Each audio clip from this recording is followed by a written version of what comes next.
जय हिंद दोस्तों, स्वागत है आपका सकारात्मक विचारों की दुनिया में। एक बार सूर्यास्त के समय सूर्य ने सबसे पूछा, अरे अनुपस्थिति में मेरी कौन मेरा कार्य करेगा? कौन संसार को अंधकार में डूबने से बचाएगा? यह सुनकर चारों ओर समस्त विश्व में सन्नाटा छा गया। किसी के पास कोई उत्तर ना था। तभी कोने से एक धीमी आवाज आई, मैं हूं ना। दीपक ने कहा, मैं आपका स्थान तो नहीं ले सकता, लेकिन अपना पूरा प्रयास करूंगा कि संसार पूर्णतः अंधकार में ना घिर जाए। मैं तब तक लड़ता रहूंगा जब तक मेरा सामर्थ्य है।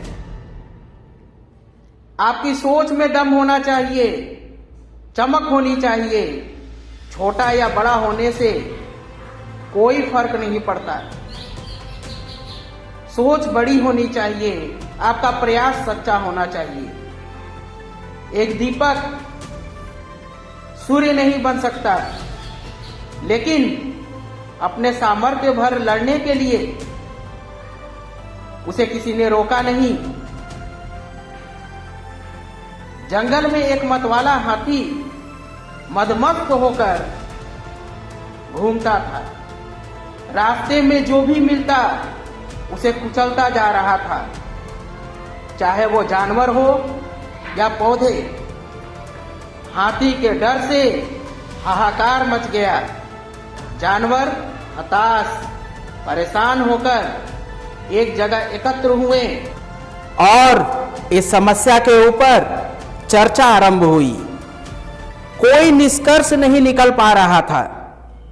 इतने बड़े हाथी के सामने कौन जाए?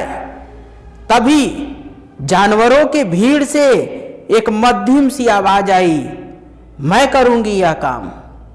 सभी जानवर चौंक गए, इधर उधर देखा, कौन बोला? कौन बोला?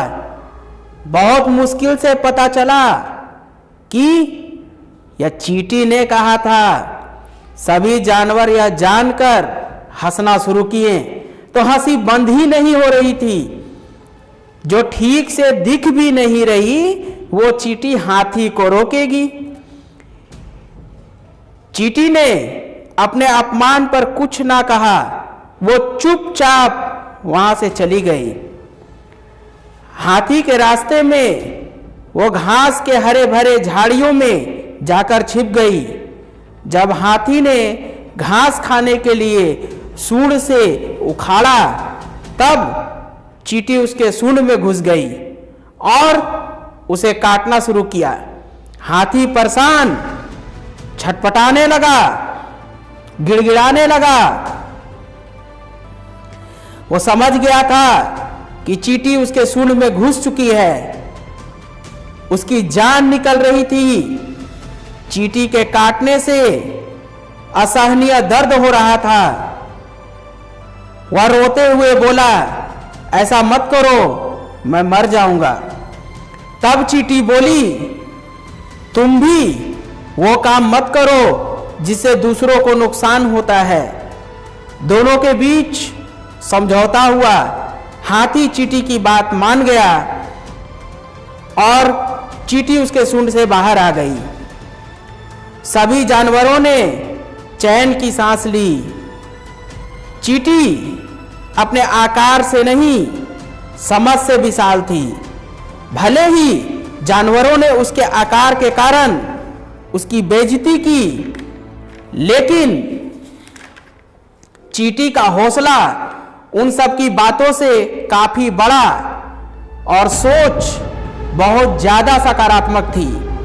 उसका गोल फिक्स था और वो किसी भी नकारात्मक बात को खुद पर हावी नहीं होने दी। यही होता है जीत का मंत्र। कोई जूते नहीं होने की शिकायत करता है और कोई बिना पैरों के भी रेस जीत जाता है, क्योंकि उसका ध्यान जीत पर होता है, अपने पैरों पर नहीं, अपनी मजबूरी, अपनी लाचारी पर नहीं।